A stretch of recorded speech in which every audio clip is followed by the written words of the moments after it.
Olá, tudo bem? Mais uma edição de Conversas com Binder, uma Conversas com Binder hoje ao vivo, aqui diretamente dos estúdios da Comando News, para trazer mais um episódio inédito aqui para vocês, para trazer mais um conteúdo exclusivo aqui para o Conversas com Binder. E hoje nós vamos falar sobre uma data bastante importante que é hoje, que é o dia 28 de abril, que é celebrado o Dia Mundial em memória das vítimas de acidentes de doenças de trabalho. Por isso, esse mês foi escolhido para conscientizar as pessoas quanto aos riscos ocupacionais. É o Abril Verde. A data é uma iniciativa da Organização Internacional do Trabalho, promovida com o objetivo de minimizar o alto índice de acidentes e doenças ocupacionais. A proposta é promover eventos no mundo que divulguem informações e sobre os riscos em acidentes de trabalho.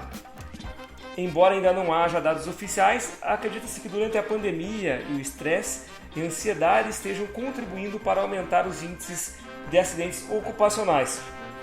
E sobre isso hoje eu converso aqui com o Geraldo Bezerra, promotor de saúde pública da USP, higienista ocupacional, gerente do SISMET, do coletivo da FACOP. Ele vai explicar o que é o SISMET, o que ele faz, o SISMET na verdade, o que o SISMET faz, como é que funciona, para que ele serve. Então eu vou abrir primeiramente com você, Geraldo, perguntando o que é o SISMET, como ele atua, toda empresa precisa ter, qual a importância desse serviço.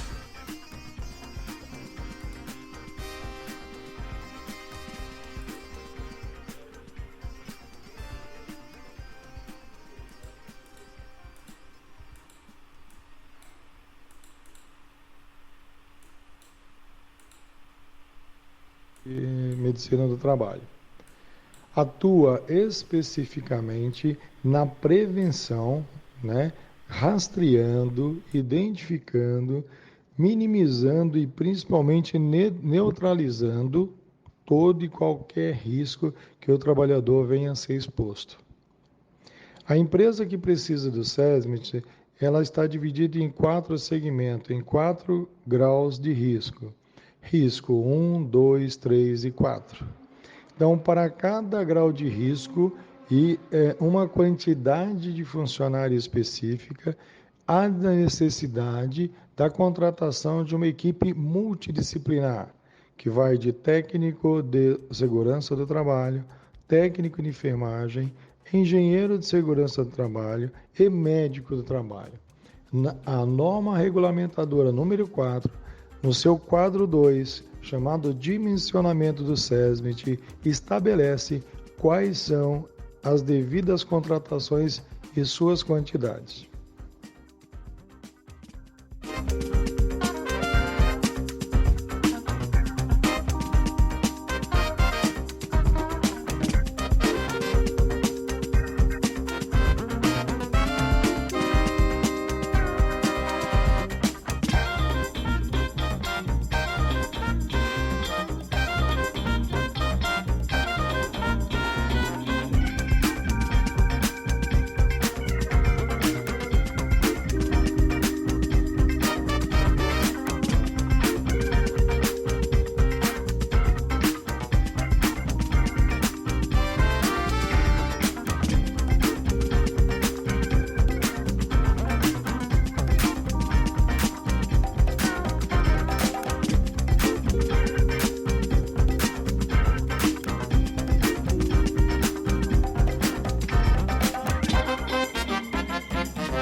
As atividades essenciais, seja ela ligada ao setor da aceite e conservação ou não, ligado à saúde ou não, sofreram impacto emocional sim.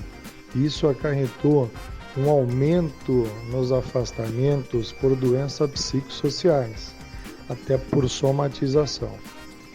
Um pouco sim por afastamentos, até pelo acometimento da doença, mas estatisticamente não se revelou ainda ou não se identifica ainda um aumento significativo nesse afastamento. Ou se houve, não está ainda catalogado pelo Ministério do Trabalho ou o INSS. Sendo assim, o que a gente pode observar é que todo e qualquer trabalho envolvido, direto ou indiretamente com a Covid-19, tem aí um impacto maior no afastamento para o CID-10, que a gente chama classe F, doenças psicossociais, mas ainda não dá para mensurar quanto isso aconteceu. E, Geraldo, quais as atividades mais expostas a riscos de acidentes de trabalho ocupacionais atualmente? Precisar quais são as atividades mais expostas a risco de acidentes ocupacionais é um pouco difícil. O que a gente pode falar é sobre os rankings existentes hoje. Então, a indústria da construção civil é a principal delas, ainda continua. A indústria hospitalar hoje, a área hospitalar, desculpa, ela tem uma grande significativa no afastamento devido ao caso da Covid-19, da pandemia, mas não é uma líder.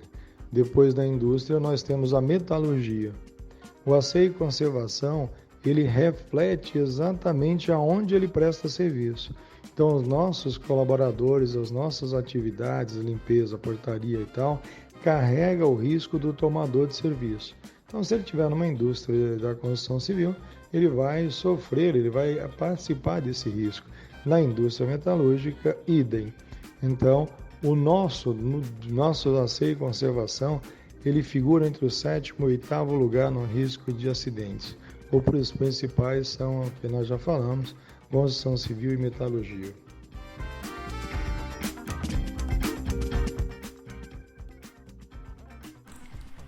E, Geraldo, quais as profissões ou quais atividades que estão mais expostas, né? No caso da limpeza, né? Que riscos esses profissionais da área da limpeza estão mais expostos? Vamos pegar a área da limpeza, então que riscos que esses profissionais estão mais expostos?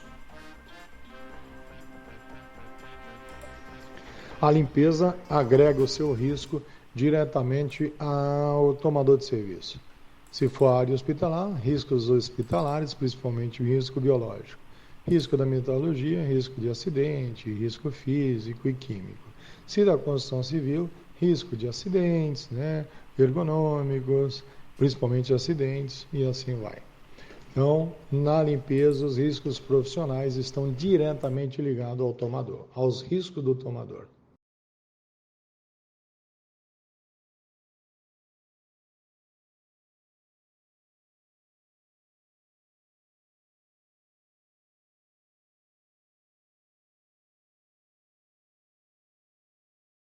E, Geraldo, uma dúvida que a gente tem daí, se os profissionais de limpeza, nesse período, né, de pandemia, profissionais podem se recusar a trabalhar em ambientes que ofereçam maiores riscos ao contágio da Covid-19, como hospitais, transporte coletivo, por exemplo. Há essa prerrogativa deles não optarem pelo trabalho e poderem falar, não quero trabalhar sobre que tenha certo risco eu estar nesse. Conforme determinação da NR5, o trabalhador pode sim se negar a executar um serviço que torne sua vida, que ponha sua vida em risco. Então, o trabalho, a atividade que colocar a vida do trabalhador em risco, ele pode se